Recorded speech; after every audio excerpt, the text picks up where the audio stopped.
Well, hello, White Sox fans, and welcome to another edition of the FutureSox podcast.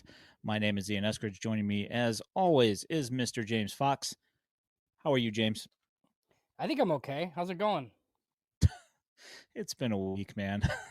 it's been Yeah, I mean you're it's been a like you rough one. you you do all the highlights. So it's really like how are you doing is I think the the actual, the question. It has been a mentally weakening week of minor league baseball. It's been a tough watch. Yeah. Not gonna lie. Development isn't linear, so which is good. So Yeah, I mean, I got a good week out of George Wilco, which was yeah, nice. he's bounced back. Yeah, 5 straight days of extra base hits, so that's been nice. Um, I got one night of good pitching this week where basically everybody was pretty good. But other than that, yeah, it was a pretty rough week. Winston got swept 6 games, so that was tough. Yeah, it's been although I will say that field in Brooklyn, where the Cyclones play, I can't. It's pretty much one of my least favorite parks that the Dash play at for sure. It's AstroTurf infield. Yeah. I hate it. Yeah, it's not good. Yeah, and then of course the White Sox and Cubs series was this weekend here, and that was very enjoyable. Yeah. Yikes. I mean, we're going to get into the pitching development like a ton. I'm actually like pretty intrigued by the like starting pitching in the big leagues, if that makes anybody feel better. So that's good at least, right? Because I'll tell you what, I know you weren't like a huge Jonathan Cannon guy. But if he's this, I mean, this is like I think his like ceiling, and like they've kind of hit it, right? I mean, like he's pretty good. And I was very very skeptical that he'd throw enough strikes and then have the stuff, to whatever. So it's like, and Burke I think kind of is what he is, but this is like a decent outcome for him too in a first season. So so that's intriguing, right? So I'll say that to get like, because as soon as we say like negative things about guys people are really high on, it's going to be a lot different. But it doesn't mean that like all is lost. It's just like I'm kind of ready for some of these guys to pitch in the big leagues because I think the big league staff is pretty good. Yeah, normally we're pretty positive on this show, and I feel like tonight's probably going to be the most negative show that we've probably had. That said, there were some good things that popped up from this Cubs White Sox series, but one thing that was definitely made clear is that the White Sox are way behind the Cubs as far as Oh a baseball yeah. team. Yeah. Well, and I hear like, and look, some of it's whining, right? Like, it's a Cubs town. Like, you listen to some sports radio and you have Cub fan buddies, and there's Cub fans in the media. Like, this team is awesome. Like, what are we doing here? Like, all I hear about is how they can't close out series, and if they don't hit, they don't win, and blah blah blah blah blah. Like, you have two superstars, like, and people are all over me because I had a tweet about Pete Crow Armstrong. I don't know if you saw that. Like, I did not. so I said Pete Crow Armstrong's the type of guy who, like, if you're a 5-year-old kid, right, and your parents are like, one's a Sox fan and one's a Cub fan, and that dude's on the Cubs, like, that's the type of dude that makes you a Cub fan, like, forever, right? Like, I'm 39 years old. I fell in love with Frank Thomas. Here we are, right? So I said something similar to that, right? And of course, it's like, oh, he hasn't done it very long. Frank Thomas did this and this and this. I'm like, okay, moron. Like that's not what I mean. Like it's like a transcendent, young, cool, fun player that's like gonna make you a fan of that team forever. That kid's awesome. He really is. Yeah, he's good. I mean, say what you want about his personality, but very good. You know, it's tough to watch. With how bad the White Sox are struggling, it's tough to look on the other side of town and see good things happening and not have that uh, animosity. And it's tough to like keep a positive mindset when you watch the White Sox team, especially when going across town. and just getting your brains beat in for 3 straight games. Yeah, and it's like they played, they played with them for a little bit, right? But they just can't score enough runs. And then your bullpen, like, obviously gets exposed. Like, Shane Smith was fine, and I think Cannon was mostly fine. Even like Sean Burke, right, was okay. They just, you get into the middle relief on this team in a close game, and it's just going to be over because they just can't score any runs at all. Yeah, and Shane Smith had some very unfortunate things happen in the field that just kind of tacked on a bunch of unearned runs, and obviously the White Sox offense cannot handle coming back from just spotting a team 6 runs. Yeah, Too tough. Cannon, and like the thing that's always been uh, with Burke and Cannon is as long as they're figuring out and how to stay in the zone more often than not, they're generally really good, and they miss enough bats, with their stuff to be able to get through. Um, Burke's stuff is probably better than Cannon's, I would say, um, but like Cannon manages to get a lot of really bad contact to keep him going through starts, and I wouldn't say I've never said that I dislike Cannon. I just think that he's kind of more on the back end of the rotation, which is obviously a useful thing to have. It's just I don't think he's a frontline starter, yeah. No, he but might he might still be a number 5, like, but like, he might be the best third round pick in the history of the team. So like, it's just kind of like, which is like, like, fine. That's like a totally different like argument, right? But oh, we got this from Trey here. I know Thank we you, already Trey. have we already have comments and questions and Yeah, I'm gonna get into some of this stuff. I'm gonna leave the minor league stuff for a little bit later, just because we're talking about this right now. But I have an answer for this, but it's Trey Williams, far thank you fetched. for the super chat, my man. I appreciate that. He says, "How can the Sox not be a bottom 5 team again next year?" What I, answers do you have? like, I think they have to spend some money. Like, you're not going to have an like, look, there's an argument, right, that they have after we do what we're going to do later. Like, this might sound crazy, but like, there's an argument that they'll have like one of the best young pitching rotations like in baseball potentially at some point next year, right? With the 2 lefties, and you got Cannon and Davis Martin, and you'll have a bunch of guys coming back, Thorpe, this, that, like all those guys, right? So, you cobble together your pretty decent pitching staff, but I just don't know where the position players are coming from, right? I mean, even if like Miguel Vargas is this guy and Chase Mydroth is pretty decent, and let's like say one of the catchers is really good and the other one's in the big leagues, right? And maybe you get a Braden Montgomery. Like, you still need like 3 or 4 play. I think they're gonna have to go buy a couple of position players. Otherwise, like, we're gonna be doing this thing where we're like, man, this young pitching's really good, but yeah, they win like 66 games or something again because they just don't have enough bats. Yeah, so that also calls into question, are they going to be allowed to spend any money? Probably not like up to the standards that we'd like, but I think I brought this up like multiple times in the past. Like, if you look at their like Spot Track or whatever website you want to look at, right? Like, everybody talks about Luis Robert. He's owed $20 million next year. I don't think he's going to be on the team, but who knows, right? And Andrew Benintendi is like 17. That's it.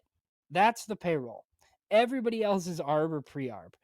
So look, like, Jerry Reinsdorf, like, like, I don't anticipate them spending a ton of money, but I don't think their payroll is going to be 40 million. I don't think. So who knows? But I don't know. Like, I think we got to kind of see how this goes here. Yeah, I mean, obviously we're going to have to see how this year unfolds as we go along here. But I'd say as of right now, we're oh what 2 weeks away from Memorial Day. Um, you've got you know sub zero wars from quite a few players here that aren't going to be around next year. Luis Roberts been brutal. He got a couple of hits today, but I mean, unless he steps it up to a meaningful Mm-hmm. a meaningful contribution, I mean, they're just going to have to let him walk. I mean, I mean, unless they pull one of these, Andre Vaughn things here where they insist on paying him again. But I mean, he's not going to be getting I $6 million a year. So I think they'll be able to deal him. I just think it's going to be underwhelming because like I still think like he's useful to a good team. You know, like if he's on Philly, I think he's all of a sudden like better, and if he's not great, it doesn't matter because you don't need him as much. I do think like jumping the market and trading him, obviously, like by Memorial Day, I think that's off the table because he just hasn't been good enough to like pull the trigger. I do think it's something where it's like July probably. But I still think, I mean, like I think it's in there somewhere. Like I just don't know. Like I don't know what the like he smokes 2 balls today. He's leading the American League in stolen bases still or no? And then he plays, pretty good defense in center field. So he's not useless. He's just not going to bring you back 3 top 10 prospects and another interesting guy. yeah, I mean, you can't hit sub 200 and you know get anything in return. There's just no way. You're gonna get I don't know, low level prospect. That's Yep. that's Yeah. what you're gonna get for them. Because they're gonna have to eat. If somebody wants to eat that payroll and take the risk on that, like maybe you get one decent Well, prospect out that's of it. where like the Mets rumors last week with Blade Tidwell involved, right? Like that's like a post hype prospect. Like Tidwell was a pitcher at Tennessee, like with Crochet, and people think he's like a 4 or a 5 now, but he throws hard, right? So like if that's a starting pitcher, right, with 6 years of control, like that's not nothing. Like if that's, because I even saw, like I tweeted it out like last week, like, oh, here's the latest from the Nightingale Notes column, right? And I get all the angry fans that are like, oh, you got to get a position player and blah, blah, blah. And I'm like, guys, like, like those guys don't get moved. And it's like Luis Robert right now. Like they're going to have to take like the best offer that they can get for him. Yeah. And that day's not today, but, Yeah. No. also, Uncle Ted, like I'll get into this, but there's I don't know, the Jace Laviolette thing. Like I don't know, man. I don't think we're at the draft portion of the festivities tonight yet, so we can wait. Yeah. But No. I think I'll go that'll back probably to be that. like a closing thing probably here because we've got a ton of minor league stuff to talk about here. So I wanted to bring this up from Alex since we're talking about the major league club. Um, Alec mentions Call Up Coffee and Wickelman. Um, I don't. So I think the reason why Coffee hasn't gotten called up yet is because his walk numbers have been kind of high. Um, I don't know if that's the reason behind why he hasn't been called up yet. It could be. I don't know. It could also be him being bored in AAA, which is a possibility. Wickelman's looked pretty decent in relief here. It's walks for Here's a him here's too, a right? question for you. Yeah, they're an issue. Yeah, Yeah.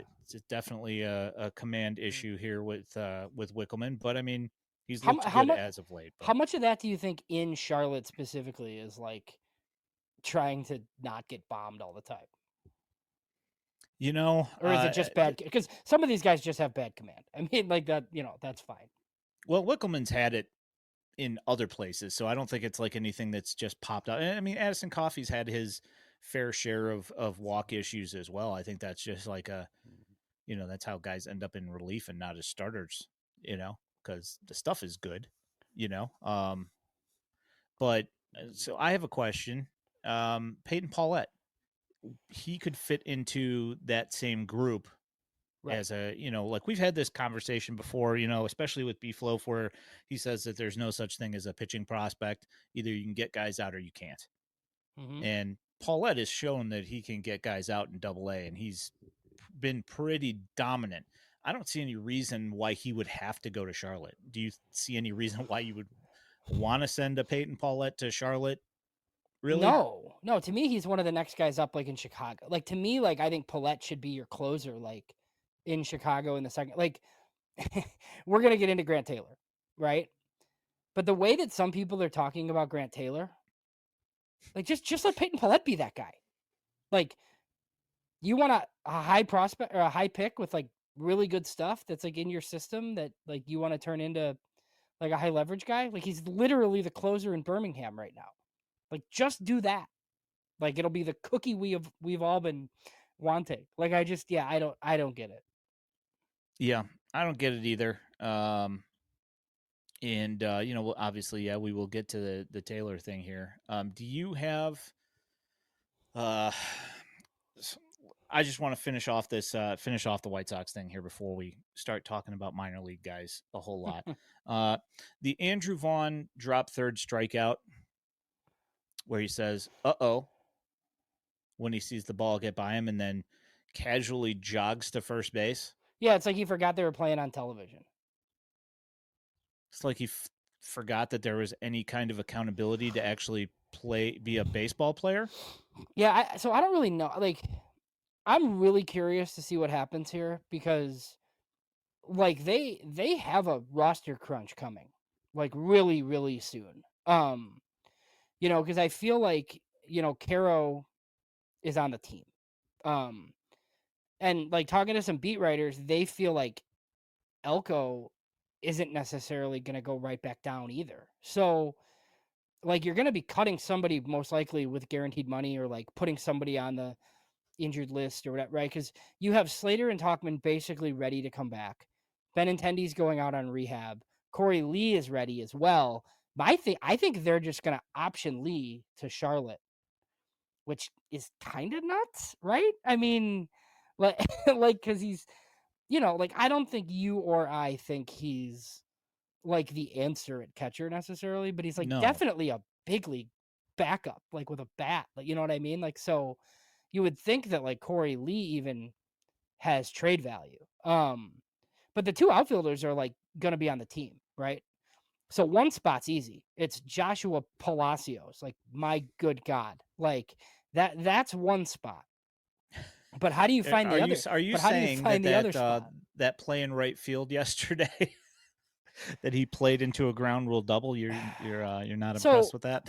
so here's the thing, right? Like I kind of like Will Venable, but I feel like every manager's got a guy for some reason, right? There's just Tony had a guy, and like there's just some bad player that managers are just like obsessed with. This dude plays every day, all the time, and I know he hits lefty, right? So if you face a righty, like I had never heard of him, and I know like most players. I This don't was the one that understand. this one's the one that really got me. What are we doing batting Palacios Well, in the three and they hole? pinch hit for him in the fifth. Unreal. Like they pinch hit for him. I will say I've seen some comments here about Vargas. We weren't on last week, so we haven't really done this. Like he looks awesome. He looked like totally different guy.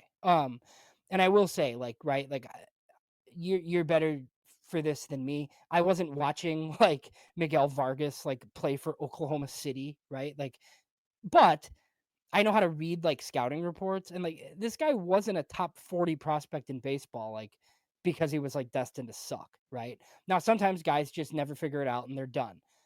Like this was in there somewhere, and here it is. Like whether it's a little hand change shift or confidence or whatever, but he looks totally different, and his defense is good too, which I think Has I'm even more improved a surprised lot. by. Yeah, Yeah. yeah, like he can play third. He's fine. So that's one positive, right? Like I don't think the White Sox have. I think I might have told you this off air. Like, is he like the first guy they've fixed like since Carlos Quentin? Maybe like the White Sox just never do this. Like, hey, let's pick this guy up that like this good team couldn't fix, and we'll fix him. Like, oh no, that's not a White Sox thing. But this time, I think they did it. Yeah, and there was some comments from Chris Getz here in the last couple days where he mentioned that it's been kind of an evaluation period for Ryan Fuller, looking at development, overall for everybody, and it's kind of one of those things where he took like the first couple months to like try and figure out what was going on, and then now that he's got it kind of sorted out, they've started pulling guys off here and there and working with them. Um, obviously, most notably on the MLB team would be Vargas, and in the minor leagues, obviously Colson Montgomery. And I have to assume that George Wilco has been in there as well, Well, because he's there's got a been big change too. Yeah. he's got changes as well. So it's, it looks like we might be onto something here, possibly. Yeah, like the leg kick isn't as pronounced for George, and the hands are definitely different. I'd have to Yeah. like analyze it better to like say more than that, but he looks different. Yeah, and same thing for Colson and George. The plate approach has changed, and they seem to be more on plane with their swings, which is definitely helping out. So, Yeah, so I mean, uh, Steve Stone did a pretty good job of talking about it today with Vargas. They found a way to unlock the power because he was having like I thought he was having good at bats last year when he was like the worst player you've ever seen. well, if you can't impact the baseball, His at bats were fine. He just would he just couldn't hit the baseball hard enough. yeah, Um, so yeah, no, I mean that I guess that's like the positive. I think Chase Mydroth is kind of what we thought he'd be. I think he's already like up to like one WAR. Um, which, cool. And Edgar Caro's fun. And Tim Elko's on the team. But I mean, other than that, it's still a lot of bad, right? I mean, when you have your full complement of guys and Benintendi's back and Talkman's back and you have all these guys, like, are they like a little bit better? Yeah, like they can win a game, a series, or beat teams that aren't very good.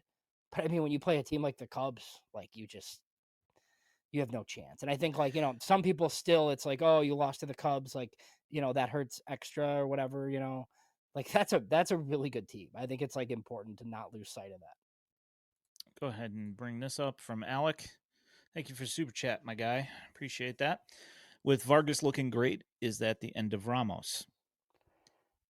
I mean, I wouldn't say it's the end of him, but if you don't have, like his position is going to be either third base or first base. Like, I don't see him at second base at No. all, especially with the current crop of players that is around here. And the young guys, a bunch of them can play second base.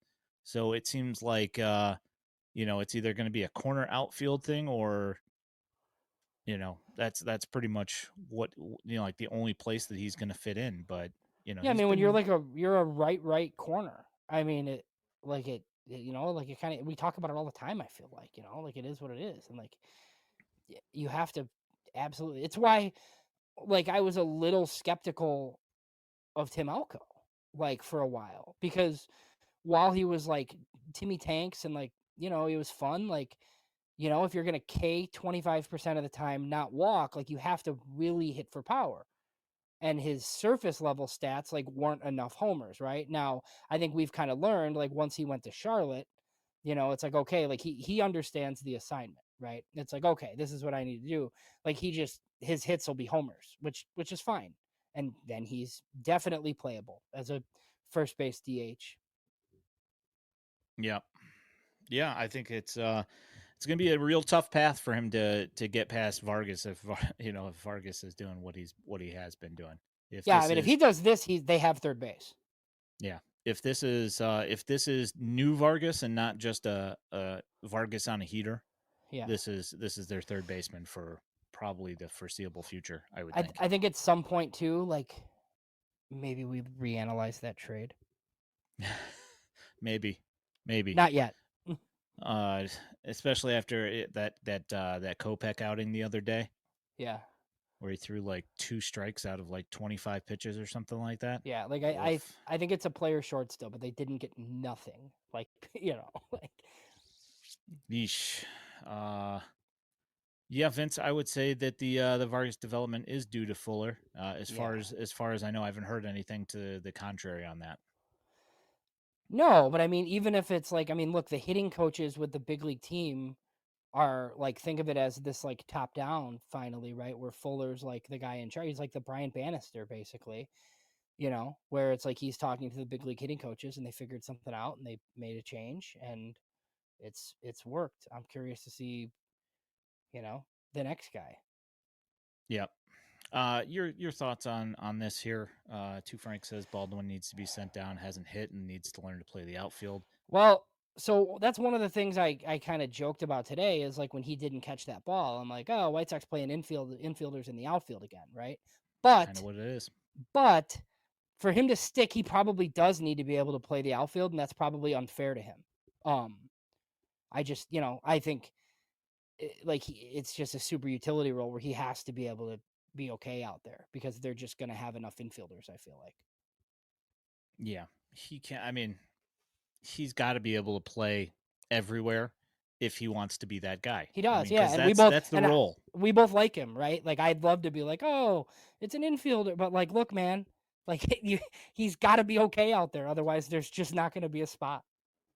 Yeah, yeah, that's exactly it. Is that he has to be able to handle the position because the position that he is slated for is to be able to handle all of the positions other than catching and pitching Yeah, and be able to do everything else at least to a minimum uh respect, and right.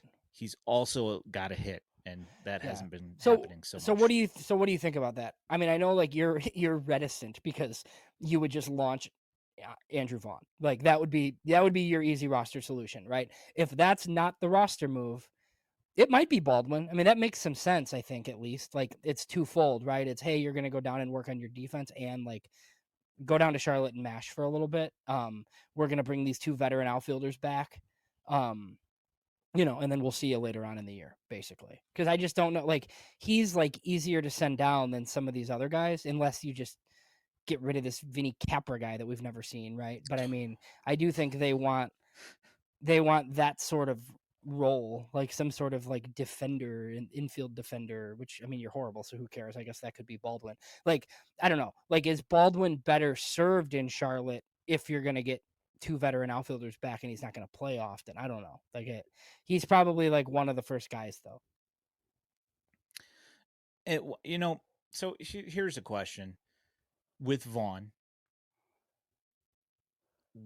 He has to, you have to hold somebody like that accountable They did for 5 innings. for, yeah, that's, you know what I mean, Yeah, no, like, I'm kidding. Yes, yeah, like I yeah. hear what you're saying, but if it would be one thing if it was Shohei Otani, where it's a guy that's so valuable to the club that you give them a little bit of leeway when it comes to doing something stupid like this. But you know okay, you can say he's the, like the clubhouse guy or whatever, he's the veteran presence in the locker room.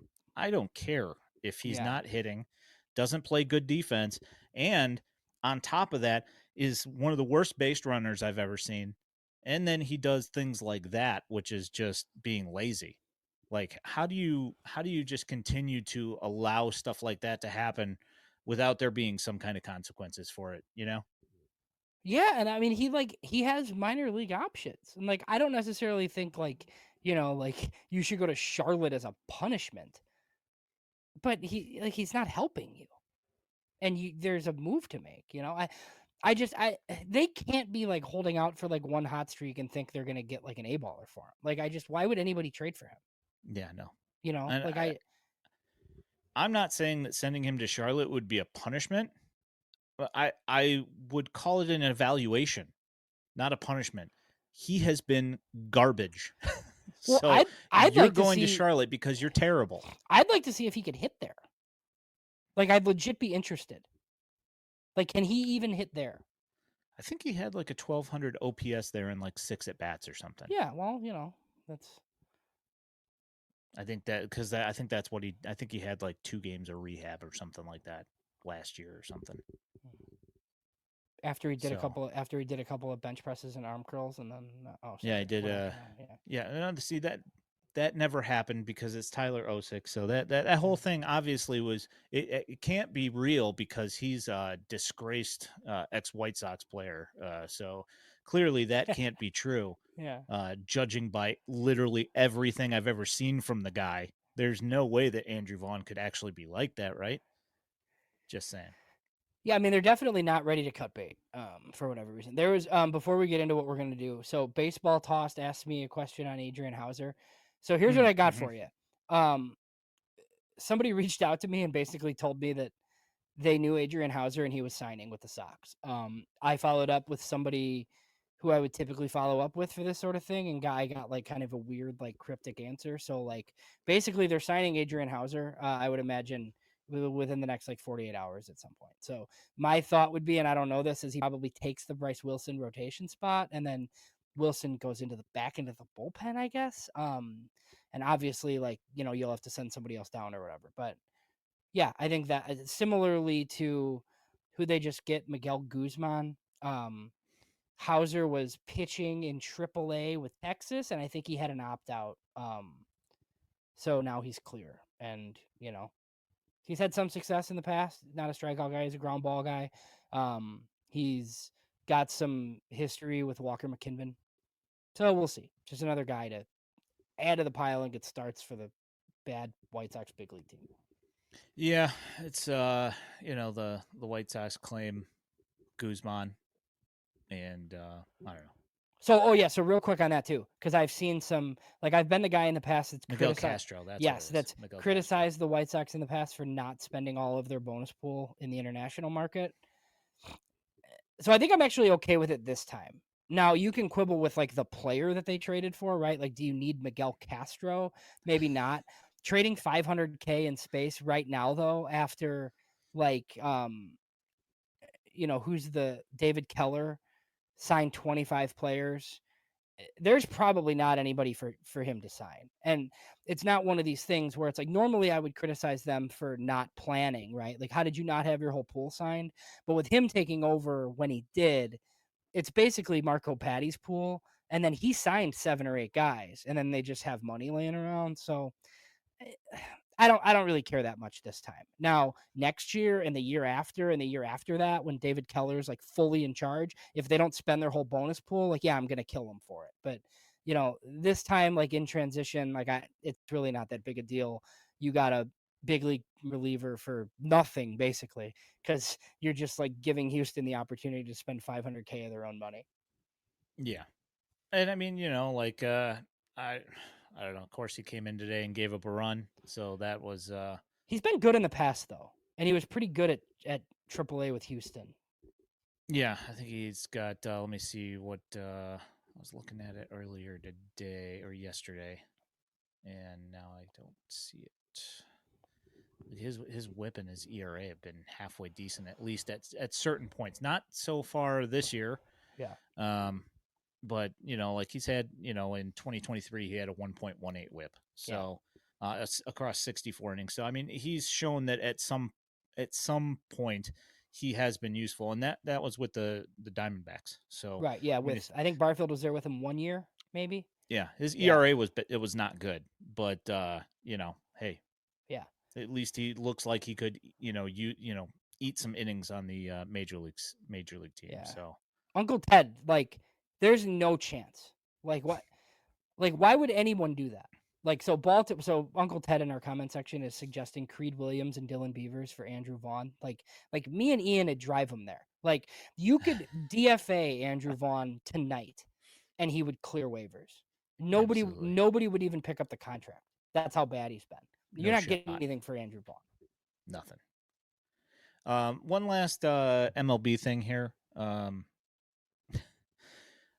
Since they're talking, at least bringing up the Orioles in the comments here, the 3 managers get fired within 10 days before Memorial Day. Yeah. And one of them was the coach of the year at one point with Baltimore. Yeah. Did you have that in your on your bingo card for this year?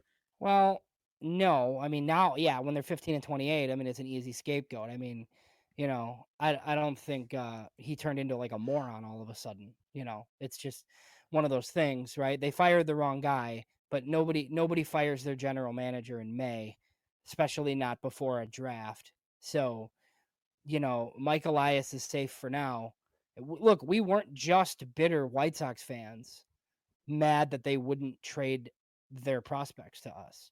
Some of it was like not understanding why they wouldn't do this, right? I mean, yeah, like, look, some of it's like, oh yeah, Baltimore's the perfect team for the Sox to trade with. That would be awesome, and you get a little bitter about it. But like, just looking at it from a broader sense, like, they didn't have enough pitching, and they didn't do anything about it. It doesn't make any sense. Yeah, I mean, I've been beating that drum for like 2 years now. When are you going to trade some of these prospects for pitching? And then they trade it for mediocre pitching. They spread out those prospects and didn't include several of them for somebody who's actually good. They just sent one here, one there to get a bunch of mediocre pitchers. And like the thing, they let Cole Irvin walk. Yeah. I mean, they've actually let better pitchers than they've got by trading away their prospects walk out the door because they didn't want to pay him a couple bucks. Yeah, they've made bad pitching decisions. I mean, Yeah, they like the awful. the Trevor Rogers trade's one of the worst trades of the past like years. I mean, like Stowers and Norby for Trevor Rogers, who can't even crack their rotation, is a terrible trade. Awful. All right. All So, right, well, we've been delaying long enough, I guess. yeah, do you want to move on to the minor league thing? Yeah, what do we want to do first? Do we do Grant Taylor first, or do we just do like an all-encompassing like pitching dev thing? Do you want to? Yeah, okay, we'll do pitching first then. So, Yeah, yeah, we'll I end guess with the Montgomerys are a little positive. We'll end with that. okay, that sounds good. So Grant Taylor Yes. has been moved to a 1 inning relief role. Chris Getz did talk to the Well, for media the other now, day yes. Yeah. and said that it is a possibility, like they are looking to control his innings and that it is possible that there is a path for him to return to starting again. Um, what are your thoughts on the move in general of putting him in a one leaf reliever role? So I don't like the way it's being discussed. I didn't like the way it was being discussed in spring training when I first heard it from White Sox beat writers and, coming from people I know that heard from people who work for the White Sox. Like, here's the thing. Like, if you told me that Grant Taylor was the closer in 2027, like, I wouldn't be that surprised by that. I'd be like, oh, okay. Like, some stuff happened. He's got a great arm. This is like how they're going to salvage it, whatever, right? I, even if you told me like they're going to do this and he's going to come up this year and pitch out of the White Sox bullpen, but he's going to come to spring training in 2026 as a starter, like I'm fine with that too. It just doesn't seem like that's what's happening here. Like to me, it seems like after 31 innings last year and however many he's had this year, they think that they're just gonna like fast track him and he's gonna be like Mason Miller or something, right? And like I keep hearing about Crochet and Sale and all, like those teams were contenders. Like this doesn't make any sense. Like like maybe he might not be able to start. He might not hold up. Like and like the delivery is violent and like he doesn't have any innings. Like I get it. Like I get all of like that part, right? But I feel like you should develop these guys as starters like until you know that they can't start. And then if they move to the bullpen, it's fine. I just didn't see anything that told me that they shouldn't keep developing him as a starter right now. He was only throwing 3 innings anyway. He was going to throw 80 innings this year, tops. Like we all know that. I anticipated him finishing the season in Chicago in a big league bullpen role. Like when I hear people like Scott Merkin, right? Great dude. But he's like, "Oh, they think he could be great in a relief role." Like everybody thinks no shit. Like, of course he could be great in a relief role, right? Like, duh, he would be Yeah. awesome at it. But that doesn't mean you should do it right now. It doesn't make any sense. Yeah, that to me, that is last like the last place that he should be when you figured out that he shouldn't be a starter. That's the last place that he's supposed to go. When he can go out there and, you know, have a 1 ERA in 3 innings, just 3 inning 1 ERA over 6 starts or whatever. Like what is the mad push to put him as a closer? What value does that hold to a team that can't score more than 3 runs a game? I mean, I guess okay, so you win an additional like 7 games, 8 games a year. because you have him over somebody else that could do the exact same job, like a Peyton Paulette. Well, but he hasn't even had the runway that Paulette had. Like with Paulette, like I understood it. Like he was struggling as a starter in high A, right? And then they kind of thought like, okay, this could work. Like Taylor hasn't struggled ever, but he hasn't thrown at all. Yeah, like the worst time that he's had was in the Arizona Fall League. That's the worst that he's had in like, pro ball.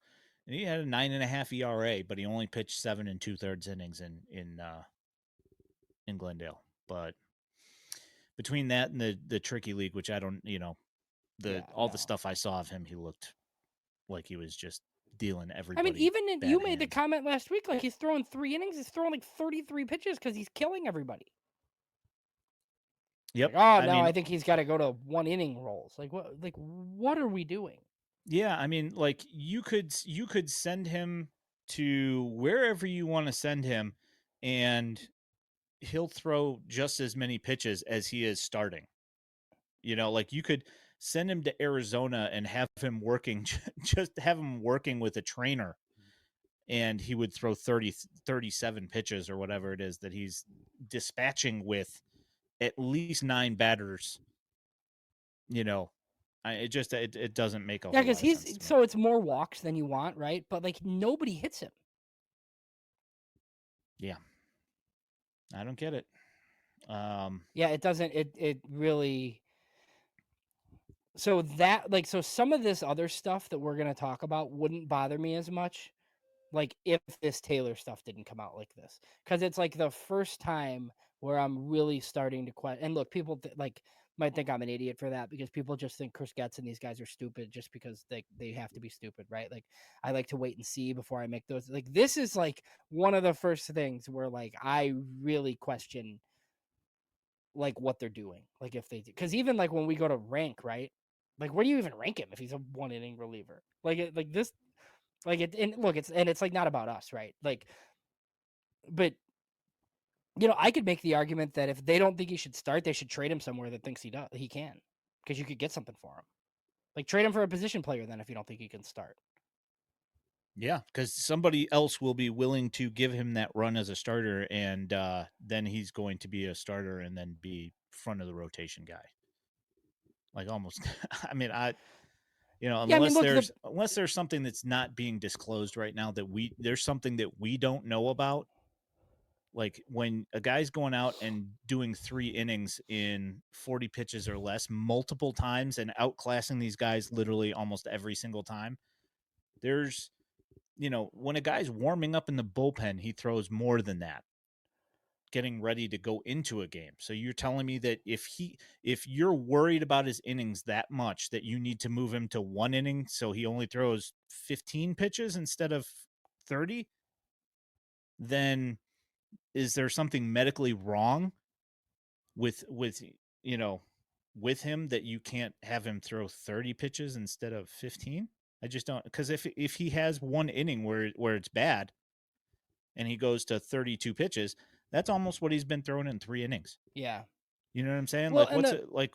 so the Peyton Paulette thing, he kind of knew it, right? Like he was totally fine with like the transition to relief. He thought it would suit him, that sort of thing. If that's what this is, then it's like tough to argue with, right? Like if Grant Taylor thinks, hey, like, I kind of want to be like the closer next year. Like, okay, it's a little bit different, right? Um, but I still think you should get him as many innings as possible. Like there's just no scenario where not maxing out whatever his theoretical innings total is. Like you should hit it this year. If it's 80, like he should throw 80. And if you want 30 of those to be in Chicago, great. That would be cool for everybody. You get to watch him pitch in the big leagues. But I just don't want this to be where it's like, oh yeah, he threw like 55 innings or something because they're doing like it just doesn't make any sense. Yeah, to answer a question in the chat here, Adrian said, "Is it multi-inning or closer?" And they haven't said that he's going to be. They're just putting him in a relief role, and it's only he did the first one, and he's only pitched 1 inning this week. He only pitched 1 inning this week. What's like to what sense does having him pitch 1 inning a week? What good does that do him as a professional? Unless there is something medically wrong with him, if you're going to put him in a 1 inning relief role, he should pitch multiple times in a week. Having him pitch 1 inning in a week is just asinine. Right. Like I was wondering if they were gonna like instead of his 3 innings starting the game, if they were gonna do 3 1 inning outings like during the week to see how he like lived, to see how he did with it. I'm really curious to see if he starts next week. Yeah, I mean, we'll see how this goes, Yeah. moving forward. I mean, so yeah, okay, so you have him do 1 inning in a week, and then the next week you have him start for 3 innings and do his 3 innings, and then the next week you have him do one. Like if you alternate that, and that's the whole like if they do that because they're trying to reel back on his innings, that I could understand. Like that would make sense to me.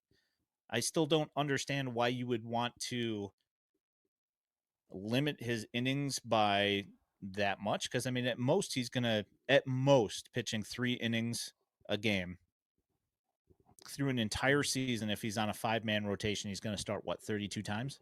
Yeah. So that's less than a what's that 96 innings. Yeah, and look, I like maybe they think like he's just like he throws everything hard, right? Like he doesn't really have like an off-speed pitch that's slow. And if they just think that he's going to be max effort all the time, I think it's a little early to make that decision. Um but yeah, I mean look, I think he's going to be dynamic out of the bullpen. I just, that's not what we're saying, Like Yeah, no, he's going to be awesome at it. yeah, I just don't understand it. So, staying in that rotation, Hagen Smith first, right? So, like the positive is like he's striking everybody out. Um, and he doesn't really give up any hits because like his stuff is disgusting. It's way too many walks. You've had people like Keith Law say that maybe he's a reliever. That's insane. no. But so He's only got a 1.2 whip, yeah, so let's not go too crazy. I mean, he does have more walks than you'd like to see, but 100%, it's way still too at many. a 2 to 1. Yeah, Still at 2 to 1. yeah. So like, look, he even like at his peak in the big leagues, I think he's gonna walk 4 guys per nine. It's just like he's like Carlos Rodon. He's very similar to that, like that sort of guy, where it's like you look up and he's done after 5 1/3, but it's like 11 Ks somehow, and he's walked 4 guys. So like Yeah. you're just like Yeah, but they okay, can't hit him, so like it's still like one run. yeah, exactly, because nobody hits him. Yeah. And like the outings might be shorter because of it, but like he's nasty. Now you can speak to how concerning like shutting him down temporarily is or like the velocity. Like I don't really know. I feel like I said at the beginning of the show, I think the big league pitching coaches are like doing a good job, like getting the most out of the guys that they have in the big leagues. Now, they don't have guys like this up there though, right? So, and it has been kind of a Bannister thing where some of these guys don't throw as hard as they were throwing before. I mean, Jairo Iriarte is totally backed up and bad. Um, and there's a couple other examples. But, there's guys from your system like Matthias Lacombe and Rookie Ball who are putting up like absolutely disgusting numbers. And the data's great. And same thing with Christian Opper and Luis Reyes got pounded this weekend. But I mean, his stuff. So look, it's not everyone everywhere, but there are like some of these things where it's like, ooh, the fastball's down 2 miles an hour and they're walking more people. It's a little bit concerning. Yeah, so the Reyes thing, I'll mention that since you just mentioned it. So like it wasn't really he didn't really get like crushed or anything. It's just he walked too many guys and gave up too many base hits in the vicinity of when he walked the guys. So it ended up screwing everything up, and got him 2/3 of an inning. The Hagen Smith thing, and this is I see you catching all sorts of flack on Twitter. What's new, but I will say here's the thing is that we're not even at Memorial Day yet, and they're already shutting down Hagen Smith, who's throwing 75 pitches, 80 pitches a start. He has made 7 starts, and they're already shutting him down at 25 innings this year and you've seen the walk numbers, as you mentioned. But the concerning thing is that there's less velocity. Is he doing something differently than he has done before? And I say the thing that he's been doing differently than he did in college when he was basically just dominating everybody in the SEC is he's being limited.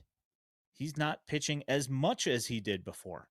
Like that's what I'm noticing. But he is going every fifth day, isn't he, or no? Yeah. In Yeah. college, he didn't. So No, he that's the one. didn't. Yeah, so I guess that's different as And well, but one important thing too, right? He's very advanced, but it is double A. I don't know if you listen. So I listened to Jim Callis with Josh Nelson of Sox Machine. It was pretty informative. And one thing that Jim Callis reminded us is that like he pitched in the SEC, right?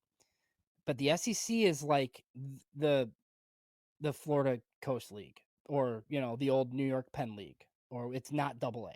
Like it's just yeah. it's just not. So like this is like probably the best competition he's faced, Yeah, and he for doesn't sure. and he doesn't throw strikes. And some of these guys like are not gonna swing at non-strikes. I do think like the not having a third pitch um is going to be an issue going forward, but he has time, to figure that out. I mean, his changeup's pretty good. He Yeah, just but doesn't throw it that he never often. throws it. Yeah. Yeah. Yeah, I mean, I don't know. Just to answer this here. We don't I mean, They said it's one start. Yeah. they said it's one start, but why are we shutting him down? Like the only thing I can think is that they're shutting him down and they're working with him on something. That could possibly be a thing. Maybe for all I know, they flew him up here to Chicago to hang out with Bannister for a little bit because they did that with like 5 pitchers last year, um, where they just came and hung out and threw bullpens at the rate. Yeah. It's entirely possible that they did do that with him. Um, but he still missed his start this week. So, where they said that there was a velocity anomaly where his velocity's down. So, I mean, it could be any one of a number of things, but who knows? And he has already had a Tommy John surgery. He had it in high Yeah. school. And look, I don't like to go there, but they've had 9 guys with it, and they've taken no responsibility for any of that. And like I don't know that it's their fault. I don't know that it's something that they've done, but I mean it's a lot of arm injuries. And as much as I like Brian Bannister, his answer is like, he made a comment about the ambulance chasers and how somebody, oh, it's their fault. And I don't know that it's their fault, but I don't know that it's not their fault. Like it's, and I would think that they're gonna have to like take a look here at what they're doing. Yeah, there has to be. I mean, if I mean, we thought coming into this year that the White Sox had just an absolutely loaded rotation with reserves in AAA and reserves behind that get to opening day, and through all of those Tommy Johns, the White Sox do not have that anymore. All that depth is gone. Yeah, Like you I had mean you have four Owen, guys lining up, gone. Owen White and Mike Clevenger starting in Charlotte every week. Yeah.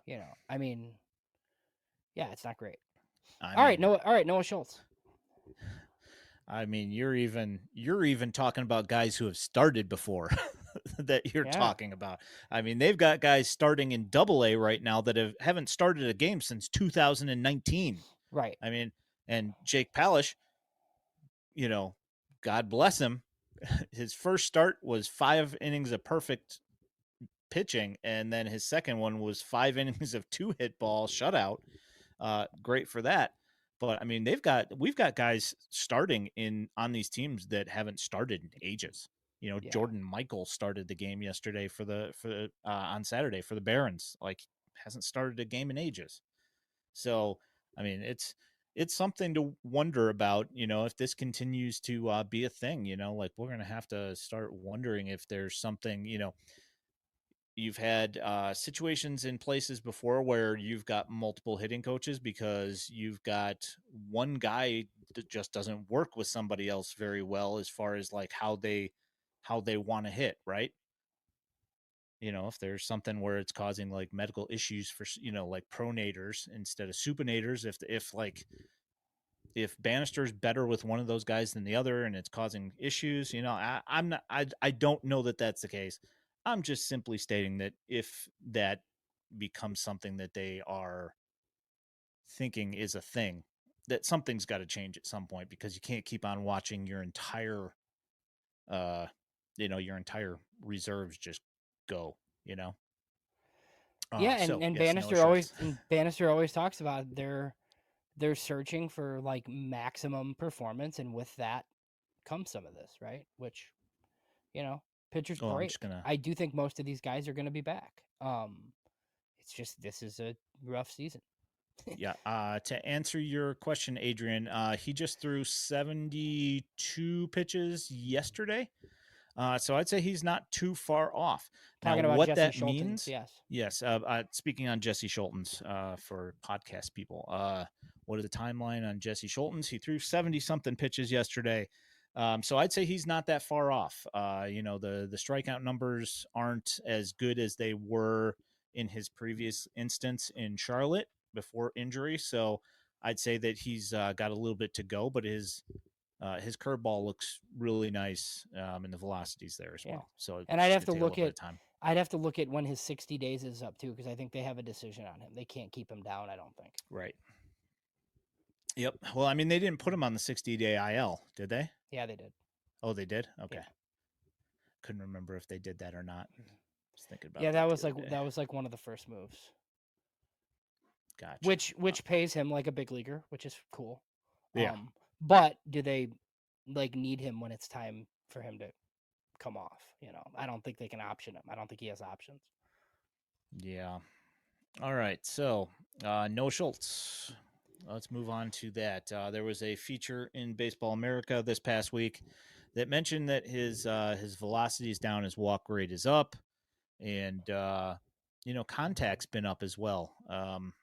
When we talked about this off stream earlier, I mentioned that there have been a lot of long at bats, a lot of like 7, 8, 9 pitch at bats. He seems to be nibbling a little bit, but like there are times where he's just not close to the zone and he walks a couple of guys in a row.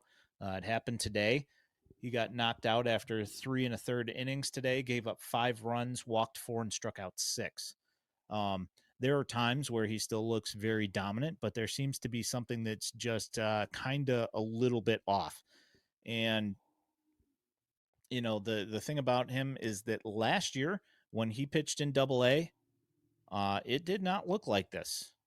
He looks like a different pitcher right now, and there's something missing, and I'm not entirely sure what it is, but there's something going on.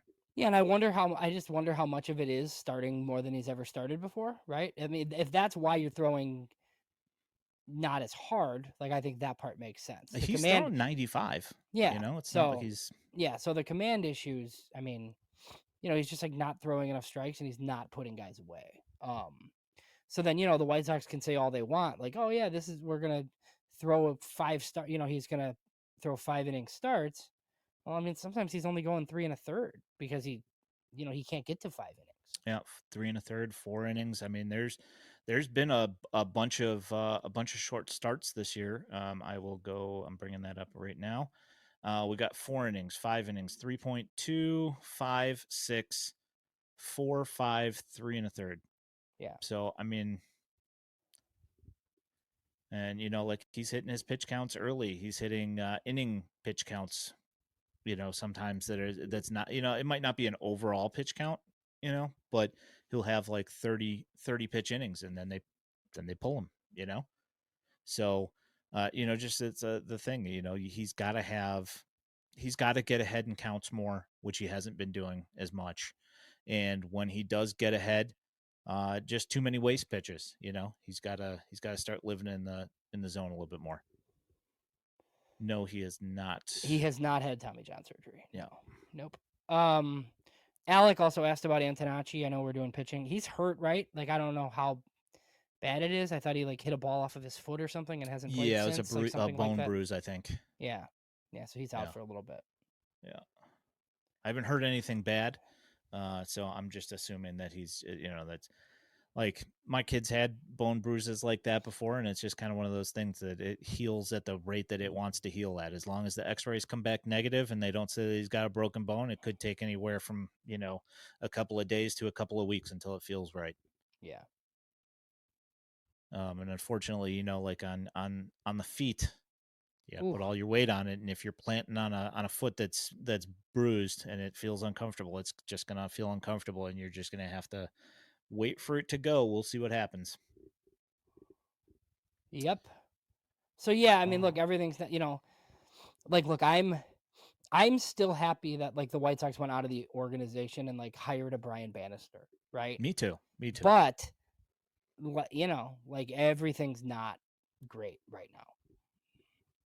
And I think that's like okay to say without like freaking out about it. Yeah, no, I'm not saying anything negative about Brian Bannister. I'm just saying it's something that needs to be thought about. And for you to get killed on Twitter, I don't by care. It's fine. I know you don't, but I'm just throwing this out there, to immediately just attack you because the White Sox have had some success with pitching in the last week or in the last year or two, is, we have to have a bigger scope on things than this. And things have been kind of going a little bit weird this year. I usually get criticized because I'm like too positive and never criticize anyone. Yeah. And then I say like negative things and it's like, oh, Debbie Downer. Like, Are okay. you nuts? Okay. Well, speaking of that, like yes. I took it about the 2016 World Series today too. Yeah, what was you said you were going to mention this, Well, and I have no idea what you're talking about. Chi Sox fan Mike, there was like something going around where like people like White Sox fans were admitting that like I think rooting for the Cubs is too strong, but they were like rooting for the Cubs in 2016, right? And I was like, he was like, this was like egregious to him. And here's the thing: I think the young fans feel this way, right? But as I've told you many, many times, like in 2016, like I'm not rooting for Cleveland happiness ever. Like I'm just not, right? And I have Cub fans in my life, and I wasn't like actively rooting for the Cubs, right? But I don't want Cleveland to win anything. I hate those people. So, like to me, like the White Sox Cubs rivalry, like in quotes, like that ended like when I was like in college, like 2005, it was over for me. I just like they're not a division rival. I don't care. Like I just don't. So, whatever. I mean, you can say that. I was personally rooting for a meteor to hit. Well, yeah, that's wherever fine. they were playing. Yeah, that's fine. Yeah, I didn't want either one of them to win. I said, people said, "Oh, well, don't you want them to win because they're playing the Indians?" I said, "I don't want either of them to win. I want them to both lose. If I could choose that path, which would be a meteor or a sinkhole opening up underneath them, I'm of that choice." Yeah. Personally. Yeah. To me, like the rivalry thing is like, can their success stop the White Sox from winning? If it can't, then it's like it's not a rival. Like it's not. Yeah. Like it's. Oh, that's fine. I don't care. Like go, and I think when the Cubs are good, it makes Jerry Reinsdorf unhappy, and I like that. Yeah, that's fair. I mean, but like we're talking about them being in the World Series is going to make him unhappy as it is. And I'm fine with that. Yeah. So, I mean, he's already unhappy. I don't Yeah, I mean, like if they were playing the Mariners, I would have rooted for Seattle. Yeah. It was just like I'm 39, yeah. man. Cleveland, if they're playing somebody from a different division, Cleveland destroyed me. I hate that. I struggled to even root for Jim Thome when he was here. Yeah, that was a weird one. I do, like the problem I had is he's just too nice a guy. Yeah, I know. I wish he was. I wish he was a worse guy. Really? He's standing over there at first base, and I know he's got that stupid red Indian on underneath the White Sox stuff. I'm just like, come on, man. like, come on. Yeah, it's just waiting for him to like Yeah, rip throw it off, somebody like into a table and then open his chair or open up his jersey and it'll have just waiting for you know that. The Hulk Hogan NWO like heel Oh turn. man, Yeah, yeah, and he'll come out the next day with black stubble instead of yeah, yeah. yeah. All Whatever. right, you want to move to the offensive stuff here? We're Yeah, we'll go a running little long here extra. It's today. okay. Yeah. Yeah, Hey, we didn't do anything last week. we Well, I didn't. mean, Well, we technically did, but we did the Cubs the yeah. crosstown thing. Yeah. Oh, you found your yeah. You see, here's the thing. I really didn't care what the Cubs did until the trash talk started, and then the betting was mandatory. Yeah, Mandatory. Yeah. there you go, William. I'm right there with you. All right. So who do you want to start with? We got some pleasant stuff going on down in the minors. Probably Braden Montgomery, stud. Yes, Braden Montgomery, 12-game on base streak. Today, it took until the extra innings in the top of the 10th. He did get a walk, but he's been doing pretty well. He's hitting. Let's see here. What's he hitting? Well, overall this year, he's hitting 316, and that's the bottom line. Um, let's see here with the dash, he's hitting 328 with a 421 OBP, and he's slugging 625, good for a 1046 OPS. Not bad. Yeah. He's pretty good. I think him getting injured was probably the best thing that ever happened to the White Sox. Not the, in regards to like being able to acquire him, because I feel like if he played last year, like they would not have gotten him in that trade. Yeah, no, I agree. This is one thing that baseball brought up on Twitter about his ground. Actually, he called it a ground brown rate. So I will talk about the ground brown rate here. Yeah, that's fair. Yeah, I mean he's got a 30% ground ball rate, which I mean it's not overly concerning. And when you're hitting the ball at 110 miles an hour, even in a ground ball, as long as you're getting a little bit more of a launch angle on it than negative, like negative 50 or something, I think that's okay. And it seems that, even though it is a ground ball, he's still, getting them through the infield.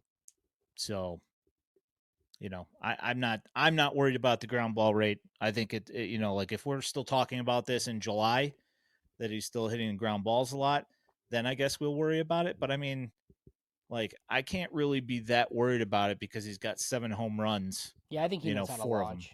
Yeah. Yeah, it's yeah, I don't know. We'll see. We'll see. Are you worried about that at all? No, I'm not. I was, the one thing that worried me was like I never liked his right-handed swing before, and he's been okay. So, um, he just looks he just carries himself like a dude.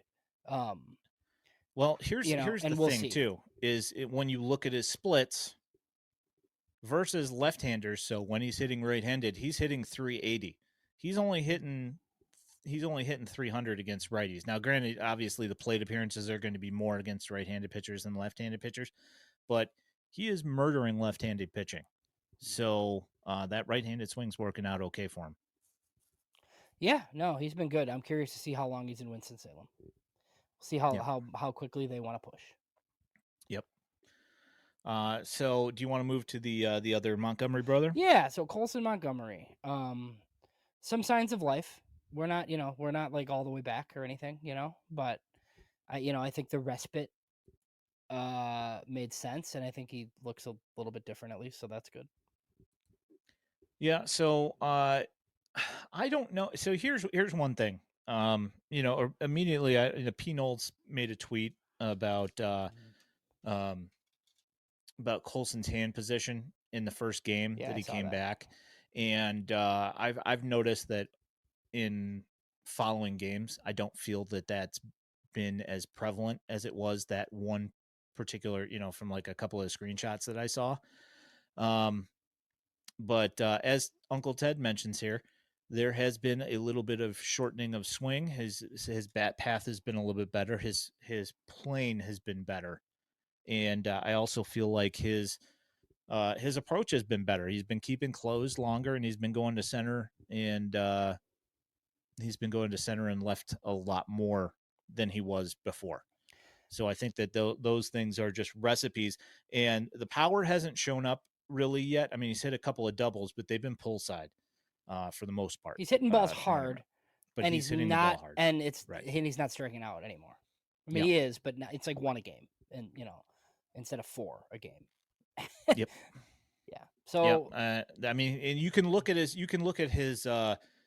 box score from today. He went 0 for 4. But I'll tell you what, 2 of those zeros that he got were flies to center field, which he hit it hard.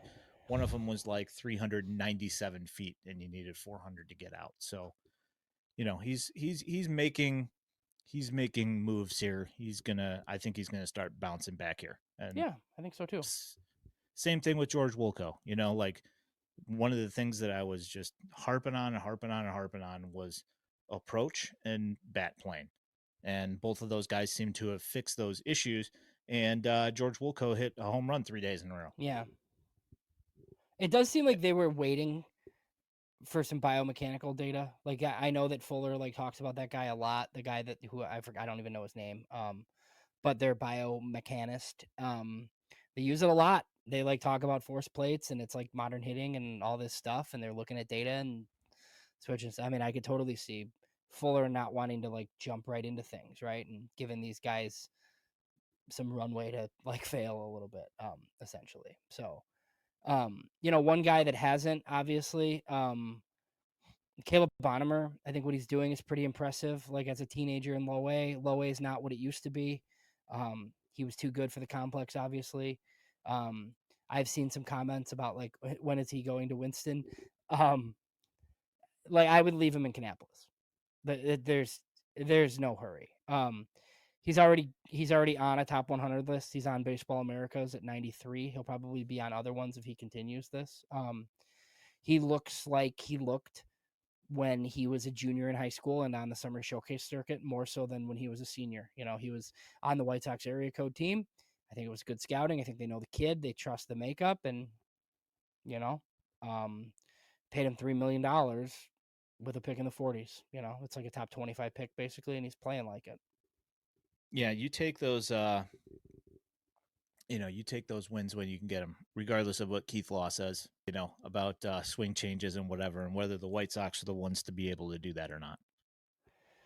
Yeah, I think makeup's huge. I mean, look, they always, and look, I'm researching for, I just wrote an article that I'll talk about here before we leave. Like, I always look to see the prep guys that were on their area codes team because they always take them. Um, you know, the pitcher last year was on it and Bonnemer was on it too. Lots of people really like Caleb Bonnemer. He was like one of the best prep players in the Midwest. And then he wasn't very good as like a senior playing Michigan high school baseball. So if you really know the kid, like maybe that doesn't matter all that much, right? Like, but if you don't know the kid, like you just look at the numbers and you push him down a draft board. Yep. Yeah, I agree. Yeah, I wanted to bring up a guy here right quick, just because I think I saw somebody mention him today, but this has been a thing that's been kind of going. Jason Matthews got promoted from the Barons to the Knights. And people that don't know anything about Jason Matthews, he's from New Zealand. And he's kind of been one of those guys that doesn't really get mentioned by anyone. And he wasn't like, he was a undrafted free agent, if I remember correctly. Just kind of a guy who nobody really knew anything about. Stellar glove. Right now in Charlotte, granted, we're looking at 8 games here, but he's hitting 409 with an 1100 OPS. Yeah, what's he And playing there? he's playing whatever they want him to play, but he's Yeah. played third base and second base mostly. He's played Yeah. a little bit at shortstop on like Colson's off day, I think maybe once. When Colson was gone, he was playing over there a little bit when Tristan Gray's not there. They've just kind of been moving all of them all over the place. He can play I mean, seeing his glove, I bet you he could probably play anywhere and be fine. But I don't know. He's having an interesting run, and I don't know. We'll see we'll see if this continues. Just because his glove's really really good, so interested to see what happens here. Yeah. See if they figured out Ryan Fuller figured out something with him that's kind of unlocked his stuff as well. So Yeah, I mean he's 28 years old already, but he's destroying AAA in a very small sample. Yeah. I don't know. I mean, it might not be anything at all. I just find it interesting, and I know that his glove's good, so he offers something, other than just putting up some AAA numbers. Mm-hmm. Yeah, now we'll see if they play him over Jake Amaya in Charlotte. So before we head out, I did draft notebook 3.0. Yeah. Some stuff's kind of coming into focus. Once again, it's a competitor, I guess technically, but the Jim Callis podcast with Josh Nelson, it's pretty good, pretty informative. There's like lots of draft content in it, like in regards to the White Sox. I think stuff's coming into focus as far as like there's 4 college pitchers that are going to go super high in this class. And then there's the next Holiday who's going to go really high. I think the only college position player that's a lock to go in front of the White Sox is Iva Arquette of Oregon State. So like a good player could fall to them. But I wrote specifically about 5 prep shortstops that are just ranked right in that like 6 to 20 range. There's Billy Carlson, who everybody I think that cares about the draft kind of knows from Corona, California. He's the best defender. People think he has like superstar upside, but others like don't think he's going to hit, that sort of thing.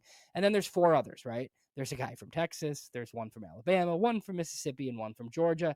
Any of them could be in play for the White Sox. Callis kind of said like, Kyson Witherspoon is the right-handed pitcher from Oklahoma. Could be like the pitching option for them at 10, but other than that, they're right in line for like one of these prep shortstops. The other thing that I heard, this week is just that like the White Sox would love to be, prep heavy on the position player side if they could, just because like college baseball's weird right now. It's not a great college class. The hitting is down. I don't know if they've done something to make it so the hitting environment was suppressed like more than the past, but it's not great right now. And like with NIL and the portal, like college players want a lot of money to the point where like it might be more bang for your buck to take high school guys. So look, we're going to be talking draft obviously for the next 8 weeks. We'll have guests. We'll talk about all these sorts of things. But I wrote about the White Sox bonus pool on the site, and then just kind of like a couple paragraphs on each one of these like young shortstops, and they're not all going to stay at shortstop. So that's one of the things that you have to kind of dig into. Yep.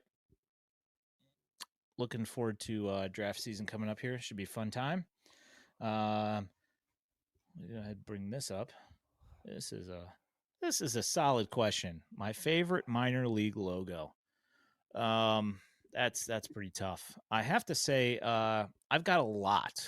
Now, if we're talking White Sox specific, that'll take me a minute to figure out. But it'll probably be something to do with the Cannonballers, like their new stuff that they've been putting out lately. Yeah, it's the cool. Cannon stuff is good. I'm a sucker for the Magic City Birmingham stuff. I think it's awesome. Yeah.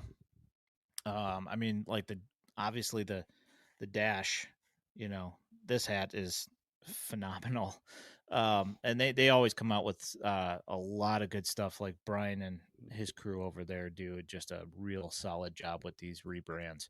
Yeah. Oh man, I'm actually on its way to me at this very moment is my brand new Hooch Pooches hat from Winston-Salem. I'm really looking forward to that one.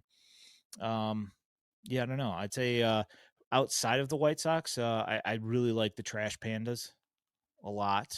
And then the Lehigh Valley Iron Pigs, they have a hat with bacon on it, and I love that hat. Anyway, yeah, that's about that.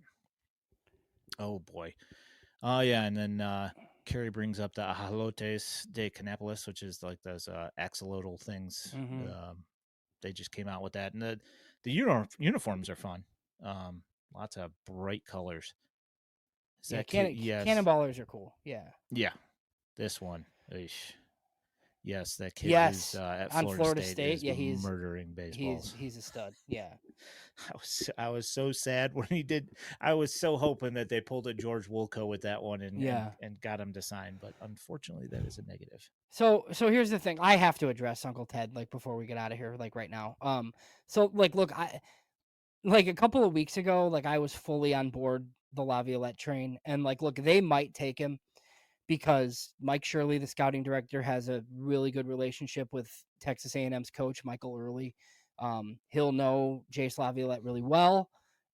They took Jackson Appel from there. They have obviously Braden Montgomery from there. Dude, Jace Laviolette's strikeout rate and like in zone whiff rate, it's just frightening. Like he's in a massive slump in the SEC right now. You know, the saving grace is like he's got power and he can play center field, but there's lots of scouts that think that he's a platoon hitter. And look, guys that strike out this much in college, like just they're not often good big leaguers. So it's pretty scary. Where's Seth Beer right now? Yeah, I mean, remember Jaron Kendall? Yeah. I mean, just it's Jock was like Caglione was not the same, different, not at all, different. Because so his chase rate was high, his but chase rate was high, was but not. he didn't strike out. Yeah, a little bit different there. Anywho, are you you got anything else? You got any other tweets that I don't know about that that got on your nerves this week? I don't think so. The old Twitter's fun, man. Like I just whatever. Yep. It's fine. I'll have a DSL preview at some point this week. That season opens the first week in June. Oof, man, this year's going quick. All right, so I'm going to walk us out here. All right, thanks, guys. You have been watching / listening to the FutureSox podcast. If you are listening to this in podcast form, know that you can find us every Sunday night at 8 p.m. on YouTube and the Purple app. You can also find this podcast along with all of our written content at FutureSox.net. If you are looking for White Sox prospect highlights, you can find them on our X/Twitter at FutureSox, and now also here on our YouTube channel. If you love the content and want to support us here at FutureSox, there is a link to our Patreon in our channel description and at FutureSox.net. You can also toss up a super chat on our YouTube stream. Also, don't forget to like this stream and subscribe with notifications so you know when we're going live while helping us in the World Wide Web algorithms. My name is Ian Eskridge at Daily White Sox. He is James Fox at JamesFox917. We appreciate all of you. Thank you for listening. Thank you for commenting in the chat. You guys drive this community, and we really appreciate you guys. Thanks for hanging out, and we will catch up with you guys next week. You're the best. Thanks.